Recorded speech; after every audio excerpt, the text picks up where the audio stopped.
Welcome back. Thank you for checking out this bonus edition of the 12 Kyle podcast. I'm 12 Kyle. Check this out. I do a lot of reading, right? And I come across stories or articles and things of that nature. And I'll be honest, sometimes some of the things that I come across make for great conversation, for one. And then, two, sometimes I come across things and I'm like, you know what? I could do a podcast about that. And the reason why I do that is because like sometimes some of the topics aren't necessarily things that concern me. So um it's content though. Uh and I came across this article just doing some scrolling on the internet, and it said five signs you're way too easy. Now, full disclosure, I'm married. So I've been married for a long time. Um And I don't know, maybe I should have thrown this to my man Baylor. Shout out to Baylor, Baylor the Great. BTG for President is the podcast. He does the dating pool department. Maybe I should have thrown this to him and let him put this out there for the people. Because I don't know what easy is. I know what easy was back when I was on them streets. On them streets. I ain't been on the streets in so long. But I do have single friends. I have single friends that are my age. I have single friends who are younger than me. So, and I have friends, honestly, who are still dating, and some that are still looking to get married. Um, but ladies, this is for you. Um, five signs you're too easy. Sign number one: do you accept last minute dates or invitations for suitors? If so, that's a sign that you're too easy. Now, honestly, if you're doing that, you might be a little bit too available. Because here's the thing, like, and I can only speak from a guy's perspective, and I'm gonna take off my I'm gonna take off my married hat and put on the single hat for a second, and turn it to the back. Um, you don't want to be too available for men. I mean, now a man doesn't want to chase and chase and chase and chase like you're some cheetah in the Sahara Desert. But um, men genuinely want women who are wanted by others.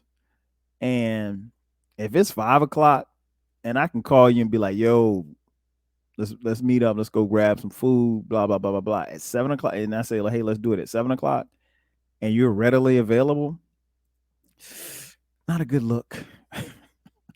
Not a good look. Um, if I'm a guy, I might wonder why nobody else asked you out. And why are you that available and free on a Friday night at the last minute? Um, I guess the best thing I can say to that is don't be too available. Don't I mean, and even if you are, even in that scenario, even if you are available, sometimes it's best to be like, well, no, I got plans tonight. What about tomorrow? Something like that. That way you don't look like you just sitting by the phone. But yes, ladies, that would be a sign that you're too easy. Sign number two that you may be too easy. According to this article, do you always answer the phone when he calls? Now, honestly, I have a problem with that because I think if I take the time to call you, because here's the thing, folks, not a lot of people talk on the phone. I know, I know, I know. I'm from the old school era. I like to talk. I mean, hell, I got a podcast.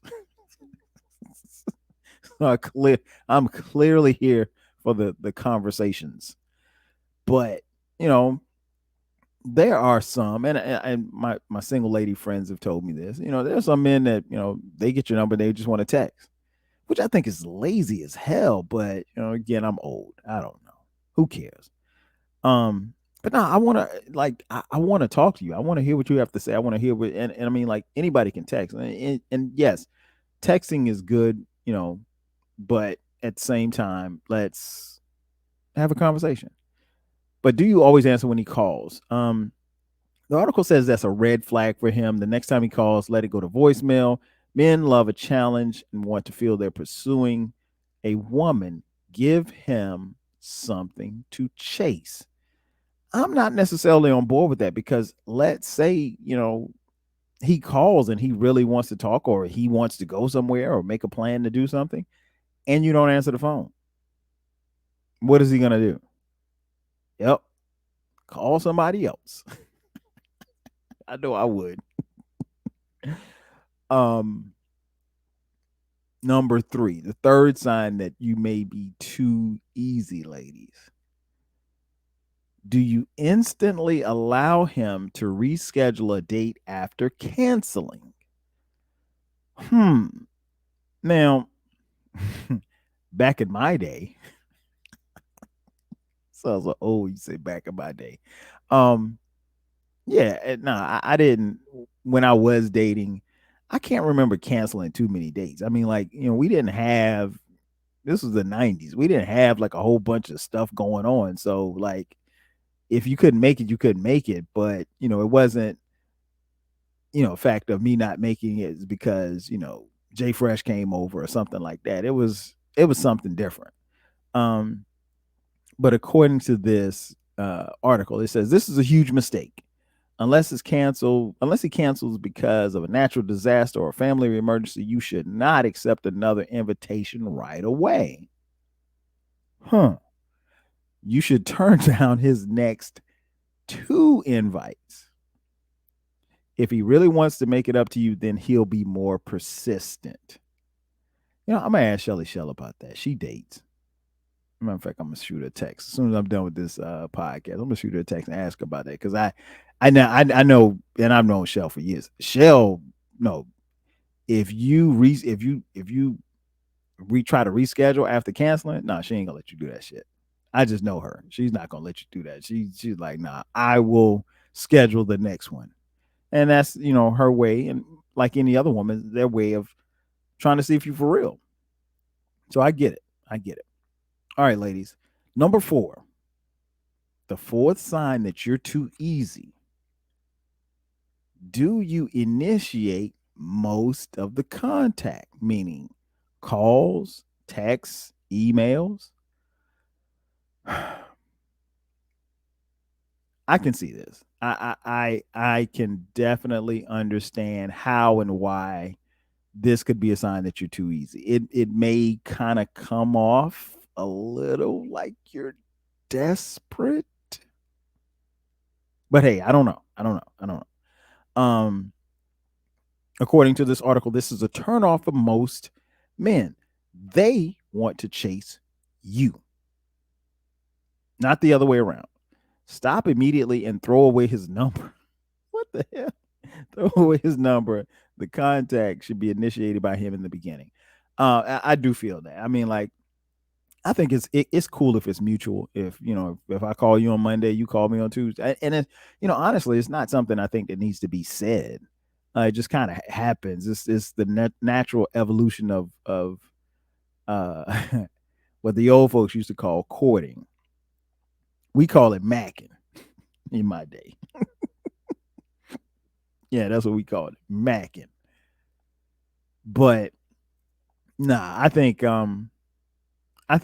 that's fair. I think if it's back and forth, then that makes it a little bit easier. I don't you don't want to come off like you sweating somebody, and you don't want to come off like you're desperate. I think that's necessary.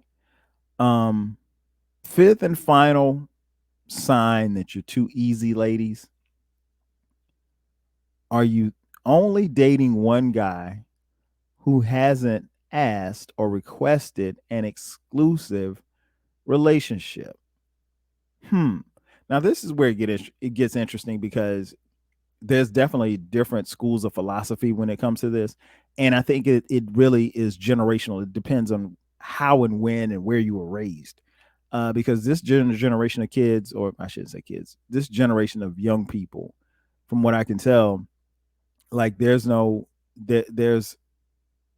some type of space between the time where we're just kind of kicking it.